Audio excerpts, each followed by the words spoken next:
P S പ്രശാന്തിനെ ഇന്നലെ പ്രതിപട്ടികയിൽ ഉൾപ്പെടുത്തിയ എഫ്ഐആറിന്റെ കാര്യങ്ങളൊക്കെ പുറത്തു വന്നു.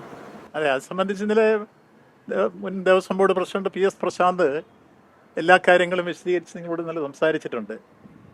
അതിനപ്പുറത്തൊരു കാര്യം ഞാൻ വിശദീകരിക്കേണ്ടത്, കാരണം ഹിന്ദു റിലീജിയസ് ആക്ട് അനുസരിച്ച് ദേവസ്വം ബോർഡ് രൂപീകരിക്കുന്നത് അത് സ്വതന്ത്രവും ജനാധിപത്യപരവും പരമാധികാരവുമാണ്. അതിലൊരിക്കലും ഗവൺമെൻറ് ഇടപെടാറില്ല.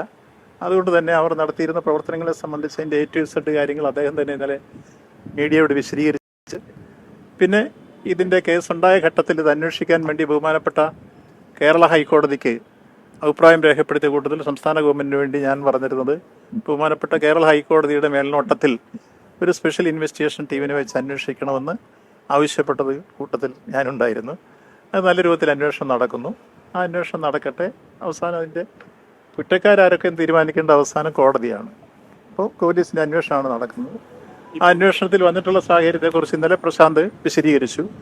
അദ്ദേഹം ഏതാണ്ട് ഗൂഢാലോചന കേസിൽ സ്പെഷ്യൽ കമ്മീഷണർ, കോടതി നിയോഗിച്ച സ്പെഷ്യൽ കമ്മീഷണറോട് പറയാതെ കൊണ്ടുപോയി എന്നുള്ള കാര്യമാണ്. അതിനകത്ത് ബാക്കി പ്രൊസീഡിങ്സ് എല്ലാം അദ്ദേഹം പാലിച്ചിട്ടുണ്ടെന്നാണ് ഇന്നലെ അദ്ദേഹം വിശദീകരിച്ചത് നമ്മൾ മനസ്സിലാക്കുന്നത്. കൃത്യമായി ക്യാമറ വെച്ച് ബന്ധപ്പെട്ട ഉദ്യോഗസ്ഥന്മാരെല്ലാം കൂടി ഉണ്ണികൃഷ്ണൻ പോറ്റിയുടെ കൊടുക്കാതെയാണ് ഇത് കൊണ്ടുപോയിട്ടുള്ളത്. തിരിച്ചു കൊണ്ടുവന്നിടത്തും ഒന്നും കുറവില്ല, അല്പം കൂടുതലേ ഉള്ളൂ എന്നുള്ള കാര്യം വിശദീകരിക്കപ്പെട്ടുള്ളൂ. അപ്പോൾ ആ കാര്യത്തിൽ അദ്ദേഹം വിശദീകരിച്ചത് നിങ്ങളിഞ്ഞ് കേട്ടു, ഞാനും കേട്ടു. അതാണ് നമുക്കിപ്പോൾ അറിയാവുന്നത്. മറ്റു കാര്യങ്ങളെല്ലാം ബഹുമാനപ്പെട്ട കോടതിയുടെ മേൽനോട്ടത്തിൽ നടക്കുന്ന അന്വേഷണം നടക്കട്ടെ. ആ കാര്യത്തിൽ അത് പൂർത്തീകരിച്ച് വരുമ്പോൾ മറ്റു കാര്യങ്ങളെക്കുറിച്ച് രാഷ്ട്രീയ ലക്ഷ്യമുണ്ട് പ്രശാന്ത് ഇത്തരത്തിലുള്ള ചില ആരോപണങ്ങൾ ഉന്നയിക്കുന്നത്. അതെ, പ്രശാന്തിന് ബോധ്യപ്പെട്ട കാര്യമാണ് അദ്ദേഹം പറഞ്ഞത്. അപ്പം പിന്നെ ആ കാര്യത്തിൽ നമുക്ക് അതിനെ മറ്റു രൂപത്തിൽ കാണേണ്ട കാര്യമില്ലല്ലോ. അദ്ദേഹത്തിന് ബോധ്യപ്പെട്ടൊരു കാര്യം അദ്ദേഹം പറഞ്ഞു, സംശയം വേണ്ട. ഓക്കെ, ഇല്ല ഉണ്ട്, ഇല്ല അത് അദ്ദേഹം പറഞ്ഞല്ലോ.